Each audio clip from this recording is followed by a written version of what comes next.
하나님의 말씀의 권능이라는 주제의 말씀을 가지고 여러분과 함께 말씀 상고해 보도록 하겠습니다. 우리 하나님의 말씀의 권능이라고 한다면 창세기의 그 역사 속에서도 이미 하나님께서 다 어떤 그 말씀의 위력이 있고 권능이 있는가에 대해서 다 보여주셨습니다. 최초에 빛이 있으라 하심에 빛이 어떻게 되었습니까? 빛이 그대로 생겼고, 또 하늘을 또 궁창 위의 물과 궁창 아래 물로 나누라 하심에 나뉘어졌고, 또 사시와 일자와 연한을 정하라 하시니 하늘의 별들과 또 태양과 달과 이 내용을 통해서 사시와 일자와 연한을 정하는 내용이 또 되기도 했습니다. 그리고 또 바다 속에 물고기가 있으라, 땅 위의 육지에 또 기는 것이 또 생기라, 또 육지에는 많은 또 수목들로 이렇게 또 가득 또 채우라. 주신 말씀마다 다 어떻게 되었습니까? 모든 것이 다 말씀 그대로 다 이루어졌습니다. 우리 하나님께서 주신 말씀에 대한 큰 믿음을 갖는 사람들도 있고, 주신 말씀을 그냥 이렇게 흘려듣는 경우의 사람들도 없잖아 있습니다. 말씀을 그대로 은혜롭게 정말 창조의 어떤 그 권능을 담으신 말씀이다라고 그대로 믿는 사람들에게는 모든 것이 그 믿음대로 결과가 바로바로 이와 같이 일어났습니다. 2000년 전 예수님께서 육체를 입고 이 땅에 오셔서 주신 모든 말씀들마다 모두가 그 말씀대로 다 되어졌고 이루어졌습니다.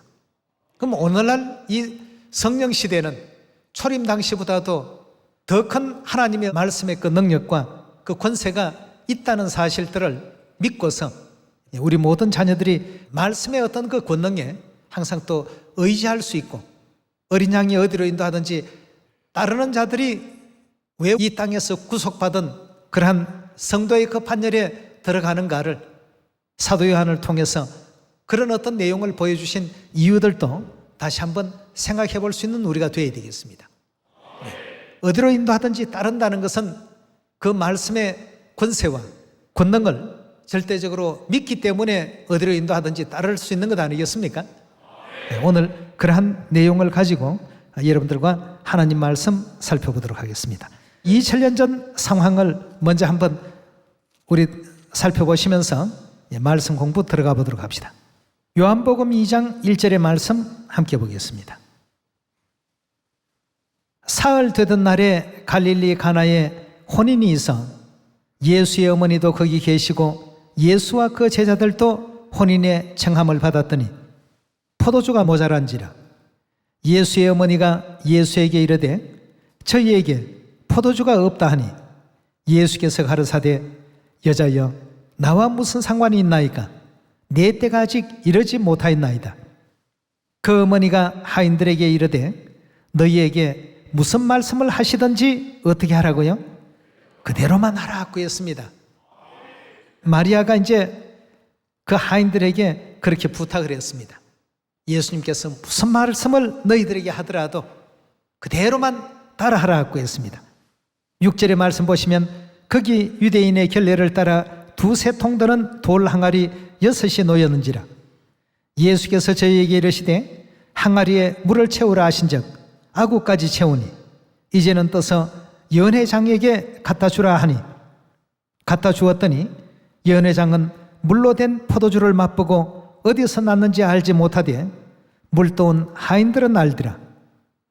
연회장이 신랑을 불러 말하되 사람마다 먼저 좋은 포도주를 내고 취한 후에 낮은 것을 내거늘 그대는 지금까지 좋은 포도주를 두었도다 하니라. 여기에 지금 주신 이 내용의 말씀도 예수님의 어머니 그 마리아는 예수님의 모든 내용들을 잘 알고 있었기 때문에 무엇이든지 그 말씀대로 다 되는 것이니까 무슨 말씀을 하든지 그대로 준행만 하라고 이렇게 일러주신 대목을 우리 또 요한복음 2장에서 또 살펴볼 수 있습니다. 성부 시대로 또 넘어가 보도록 하겠습니다. 창세기 17장입니다. 17장 15절의 말씀 보시면 하나님이 또 아브라함에게 이르시되 내 아내 사레는 이름을 사레라 하지 말고 그 이름을 사라라 하라. 내가 그에게 복을 주어 그로 내게 아들을 낳아주게 하며 내가 그에게 복을 주어 그로 열국의 어미가 되게 하리니 민족의 열왕이 그에게서 나리라. 아브라함이 엎드려 웃으며 심중에 이르되 100세 된 사람이 어찌 자식을 낳을까? 사라는 90세니 어찌 생산하리요 하고 아브라함이 이에 하나님께 고하되 이스마엘이나 하나님 앞에 살기를 원하나이다. 하나님이 가라사대 뭐라고 했죠? 아니라 내 아내 사라가 정녕 내게 아들을 낳으리니 너는 그 이름을 이삭이라 하라. 아직 이삭이 탄생하기 전입니다. 내가 그와 내 언약을 세우리니 그의 후손에게 영원한 언약이 되리라. 21절에 계속 보겠습니다. 내 언약은 내가 명년 이 기한에 사라가 내게 낳을 누구와 세운다고요? 이삭과 세우리라. 하나님이 아브라함과 말씀을 마치시고 그를 떠나 올라가셨더라고 했습니다. 자, 여기도 지금 보니까 하나님께서 육체를 입으시고 아브라함에게 나타나셔서 명년 이때 내 아내 사라가 아들을 낳게 될 것이다 이렇게 얘기를 했습니다. 아브라함 생각에는 나는 100세가 다 되었고 사라는 90세인데 어떻게 자식을 얻을 수 있을까? 이 사람의 생각으로는 좀 불가능하다라고 이렇게 느껴졌던 부분입니다. 그러나 우리 하나님께서는 말씀을 주시기를 아니다. 내 아내 사라가 정녕 분명코 아들을 낳게 될 것이다. 자식을 설령 낳았다 하더라도 아들이 아니라 딸이 될 수도 있었지만 하나님께서는 분명히 확실히 말씀을 주시기를 내 아내 사라가 내게 아들을 낳을 것이다 말이죠. 그러니 그 이름을 아들의 이름까지도 하나님께서 다 지어주셨습니다. 이삭이라 하라고 말이죠. 그럼 과연 어떻게 되었습니까? 창세기 21장 1절의 말씀 보시면 여호와께서 그 말씀대로 사라를 건고하셨고 여호와께서 그 말씀대로 사라에게 행하셨으므로 사라가 잉태하고 하나님의 말씀하신 기한에 미쳐 늙은 아브라함에게 어떻게 했다고요? 아들을 낳았더라고 했습니다. 말씀하신 그대로입니다. 사람의 생각에는 가능입니까? 불가능입니까? 불가능입니다. 연로한 어떤 나이인데도 불구하고 하나님께서 아니다. 내 안에 사라가 틀림없이 네게 아들을 낳을 것이다. 그 아들의 이름을 이삭이라고 이렇게 이름까지도 명명해 주셨습니다. 3절에 계속 봅시다. 아브라함이 그 낳은 아들 곧 사라가 자기에게 낳은 아들을 이름하여 이삭이라 하였고 그 아들 이삭이 난 지 8일 만에 그가 하나님의 명대로 할례를 행하였더라고 했습니다. 자, 이제까지 지금 본 모든 내용의 말씀은 하나님 말씀대로 다 어떻게 됐다는 뜻입니까? 자, 우리 요한복음 2장 성자 시대에는 육체를 입고 오셔서 그대로 또 그렇게 이루셨고 성부 시대 때에도 아브라함에게 육체 옷을 입고 나타나셔서 이런 어떤 귀한 축복을 허락해 주셨습니다. 그대로 또 다 이루셨습니다. 성령 시대 역시도 그 말씀대로 다 어떻게 됩니까? 믿고 준행하는 사람에게는 반드시 하나님께서 다 이루어 주셨다는 사실을 확인해 볼 수가 있습니다. 누가복음 우리 5장으로 말씀 옮겨 보겠습니다. 누가복음 5장 20절의 말씀 보시면 예수께서 저희 믿음을 보시고 이르시되 이 사람아 내 죄사함 받았느니라 하시니 서기관과 바리새인들이 의논하여 가로되 자, 이때는 예수님께서 육체 옷을 입고 사람 되어 이 땅에 나타나신 때 아니겠습니까? 예, 성자 시대에는 하나님께서 육신의 옷을 입고 그 베들레헴에 탄생하시고 갈릴리 나사렛에서 자라나셨던 바로 그런 어떤 육적인 환경을 가지고 계셨던 때였습니다. 자, 육신을 입으셨을 때 하셨던 말씀입니다. 20절의 말씀 다시 보시면 예수께서 저희 믿음을 보시고 이르시되 이 사람아 내 죄 사함 받았느니라 하시니 서기관과 바리새인들이 의논하여 가로되 이 참남한 말을 하는 자가 누구뇨? 오직 하나님 외에 누가 능히 죄를 사하겠느냐? 예수께서 그 의논을 아시고 대답하여 가라사대 너희 마음에 무슨 의논을 하느냐? 내 죄 사함 받았느니라 하는 말과 일어나 걸어가라 하는 말이 어느 것이 쉽겠느냐? 그러나 인자가 땅에서 죄를 사하는 권세가 있는 줄을 너희로 알게 하리라고 했습니다. 말씀 속에는 죄 사함 바로 주실 수 있는 뭐까지 있습니까? 권세가 있습니다. 바리새인 서기관들은 예수님을 구세주로 믿지 않고 있는 그런 상황이었습니다. 그러나 그들이 믿든 믿지 않든 하나님의 말씀 안에는 이런 권능과 권세가 있었다는 것을 우리가 확인해야 되겠습니다. 누가복음 23장 39절의 말씀 같이 보겠습니다.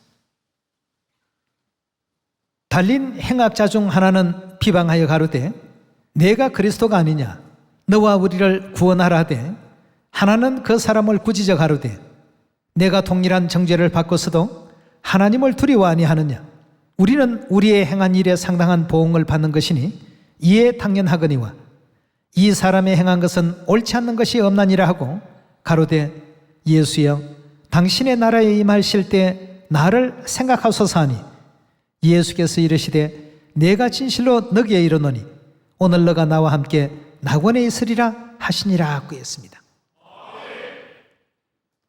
우편에 있는 강도 정말 너무 운 좋은 하루였습니다. 너무나도 참 행운아였습니다.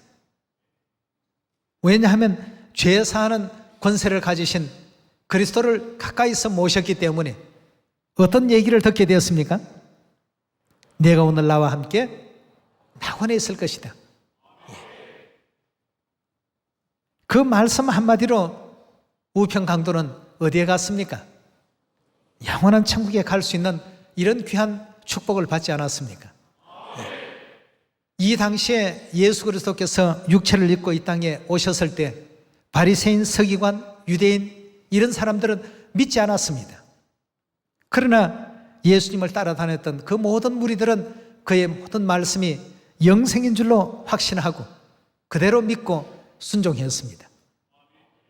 그러니 가나의 혼인잔치에 일어났던 그런 이적에서부터 시작해서 별의별 어떤 이적들이 그들의 눈앞에 다 펼쳐지지 않았습니까? 네. 여러분과 저도 성부 시대, 성자 시대가 아닌 이제 마지막 성령 시대를 맞이하고 있습니다.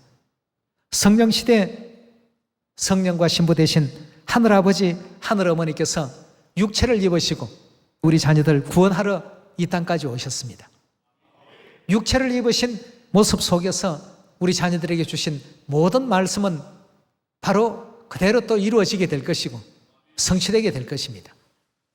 우리에게 허락해 주신 모든 생명의 말씀이 우리로 하여금 영원한 구원에 또 천국에 이르게 하고 또 이끌어 주신다는 것을 확실히 믿으면서 누가복음 5장으로 말씀 옮겨가 보도록 합시다.